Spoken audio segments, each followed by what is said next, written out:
So welcome to another Eat Theatre, Sleep, Repeat with the Grand Theatre. And this is an episode that is a little bit different. It's more of an in-house one, Hayley, but we do like these ones. Yeah, because I think it does give people not just a peek behind the curtain, but a real kind of peek into the office about what makes the theatre what it is, essentially. Because you might have heard that the Grand Theatre is a charity. Well, it is, but then it's also a business. So to kind of help us unpick what it is exactly, we are joined by two of the best people. We've got Tony Stone, who is the chair of Blackpool Grand Theatre's Arts and Entertainment, and Adam Knight, who is, of course, the theatre's CEO. So obviously, I'm going to come to you first, Adam. Lots of people will know the theatre, but I think today we're going to delve into what it takes to run such, an incredible heritage asset in the town.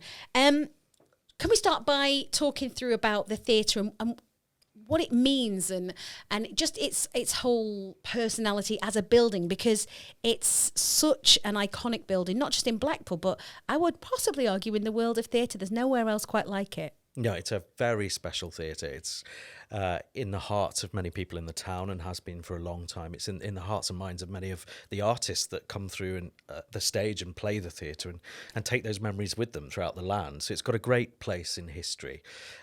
We were built in 1894 by the world's preeminent theatre architect, Frank Matcham, still revered to this day, and he built other great venues like the London Palladium and the London Coliseum, and indeed the Ballroom at the Tower. It was built in 7 months at a cost of £20,000 back in 1894. Wow. And that's sort of £2.7 million today. So that's still an extraordinarily low amount of money to build such a beautiful and long-lasting heritage asset.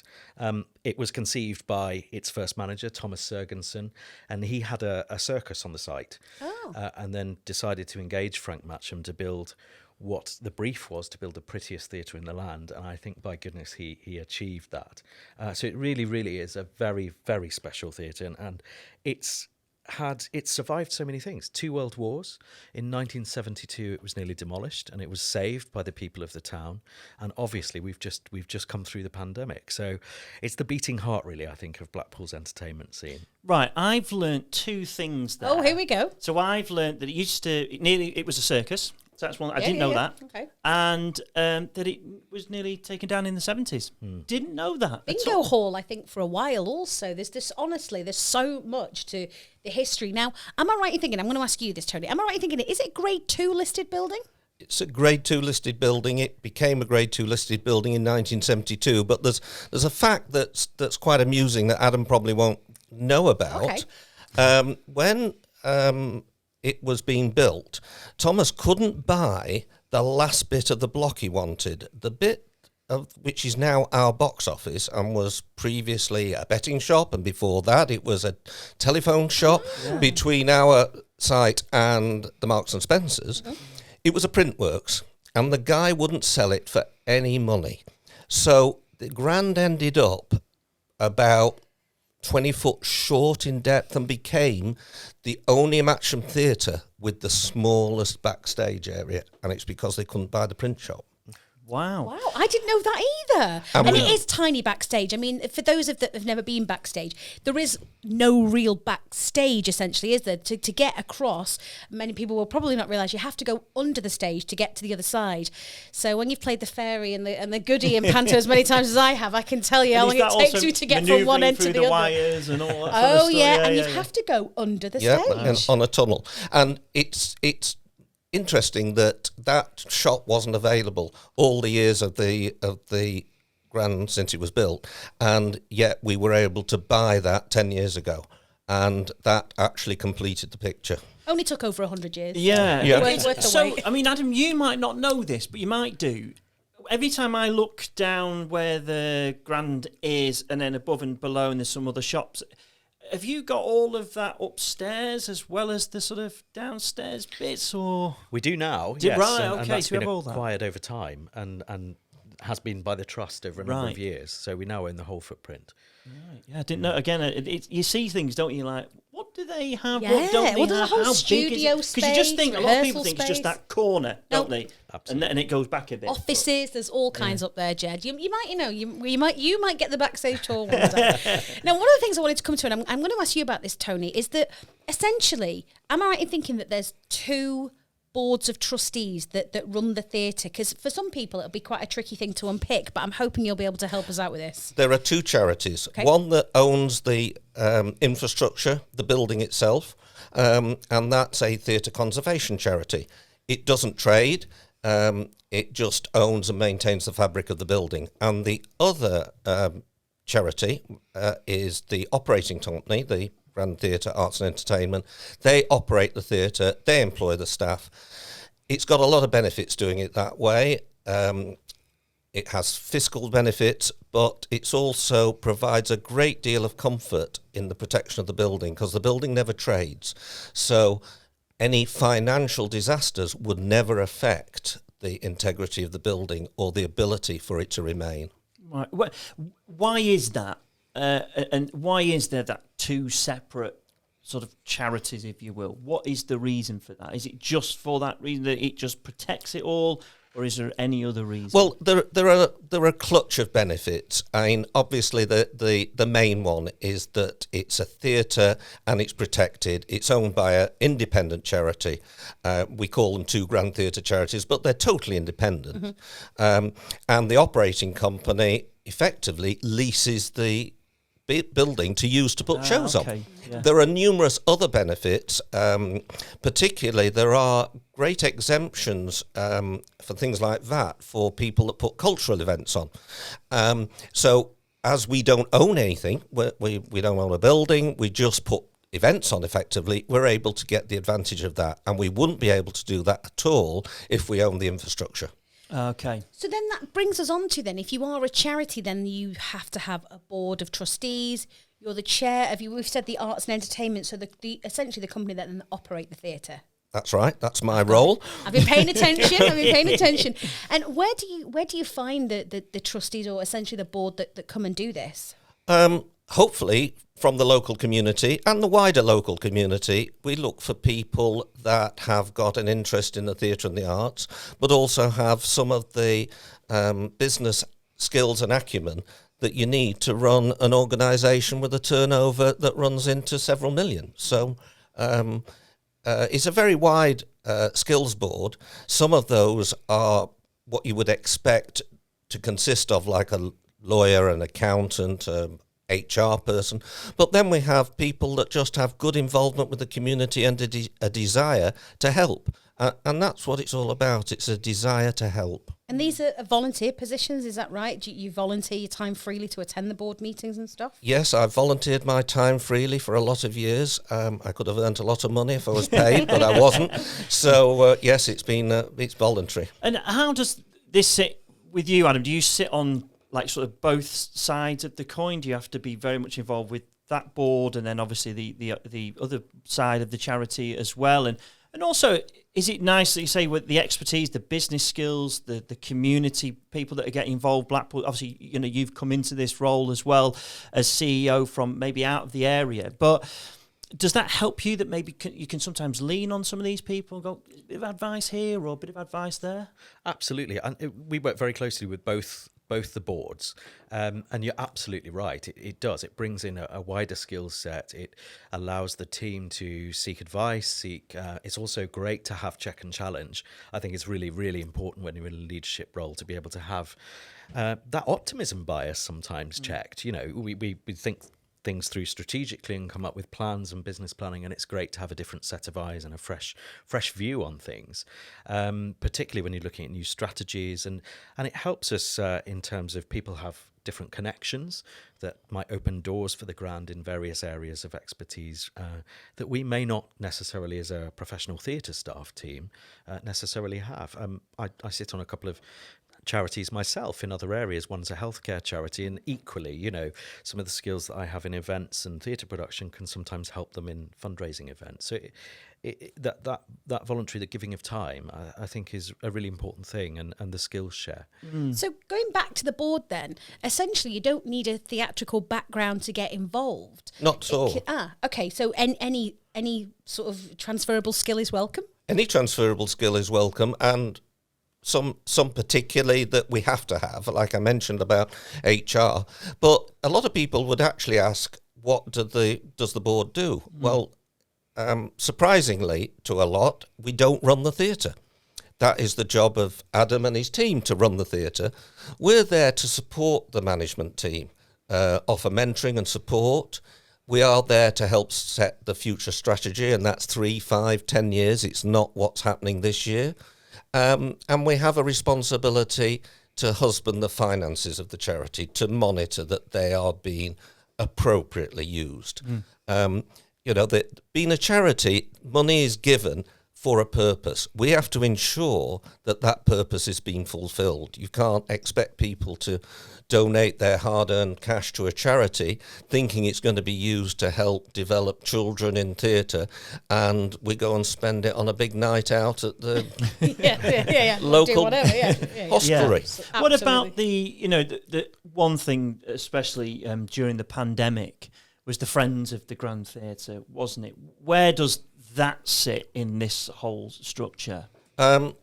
I'm probably best answering, although Adam can chip in because I've been around a bit longer than Adam in the Grand Theatre. The Friends of the Grand were the people that raised the money back when it was bought. Yep. And they were major fundraising. They're a third organisation. They're yet another charity. Mm-hmm. They are a membership charity. That means they're not a formal limited company like we are. They're just a club like you might go to a bridge club. They have a committee. Over the years, obviously the theatre has become professionally run, and with the two boards, they remain as a important fundraising organisation, and they also are our volunteer base, front of house, helping Adam and his team to look after our patrons on a nightly basis. And that we hope that the Friends of the Grand will continue to grow, and we'll get a new influx of people in the Friends of the Grand as we move into the new stages of the theatre. Now, we talked about the board before, but if the board, and like you said, is like the charity, then surely you have to keep refreshing your trustees all the time, which must mean that the search for trustees never ends. It never ends. Our particular charity, both charities, because they are more or less the same in terms of their governance and their rules and regulations, but our board members can do a term of 4 years. Right. They then could do a second term of 4 years if so elected, or they wish to do so. Thereafter, they have to sit down from the charity. That means that we really have to refresh all the time, because if we just waited to the end of everybody done 8 years, there wouldn't be a board to even approve a new board.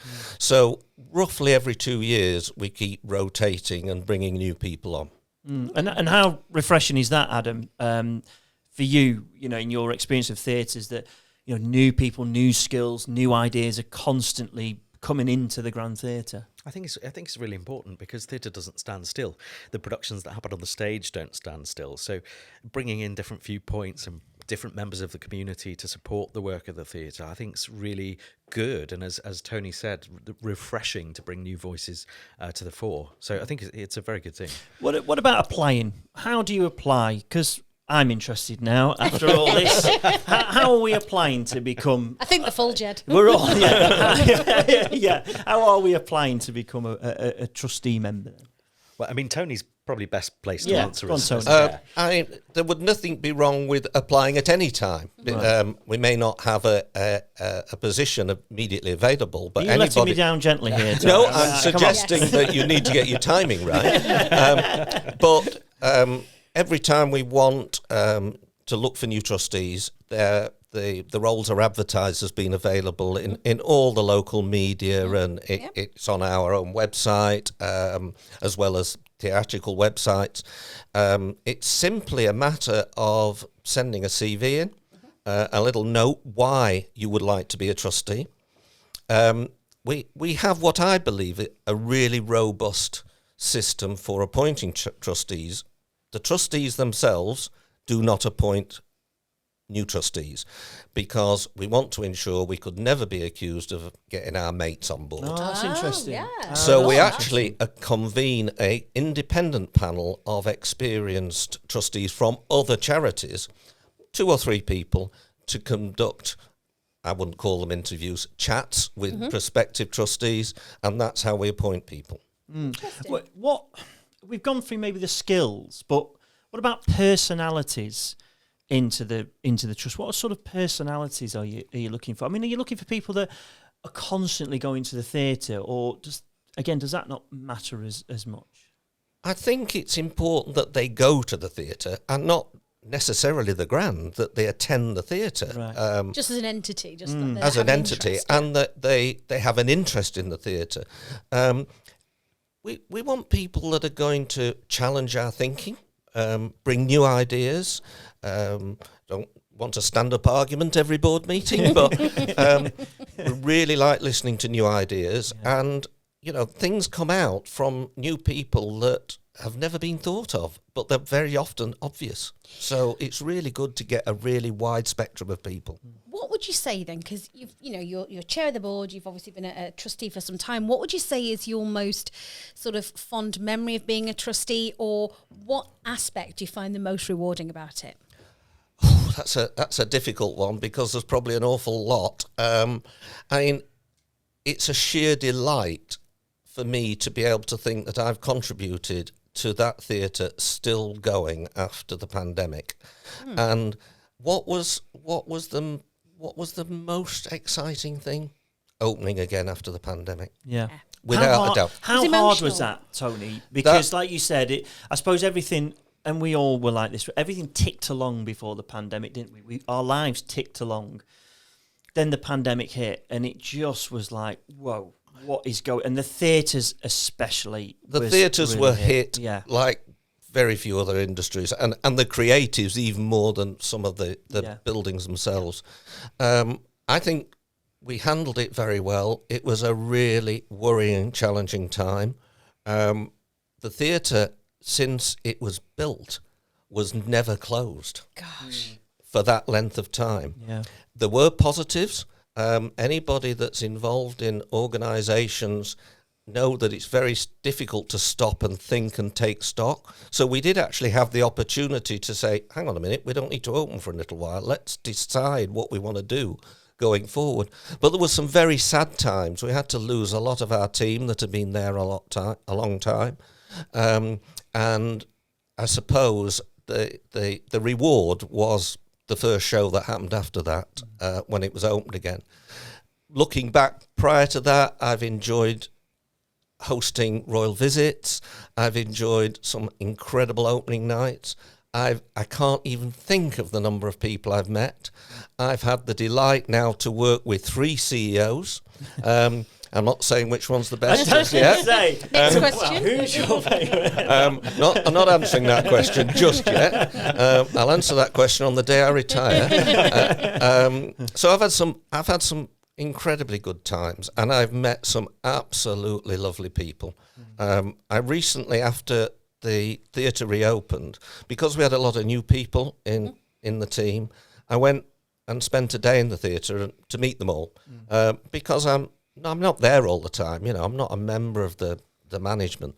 And, they were the loveliest people to spend a day with. They were great, every one of them. And they all have this same thing. We love this building. We love this theatre. And that's what keeps the Blackpool Grand alive. Do you know what I would say, just on a really personal level with the theatre? It's very... The building itself just weirdly has its own personality and energy that I really just can't describe. I think when I tell people...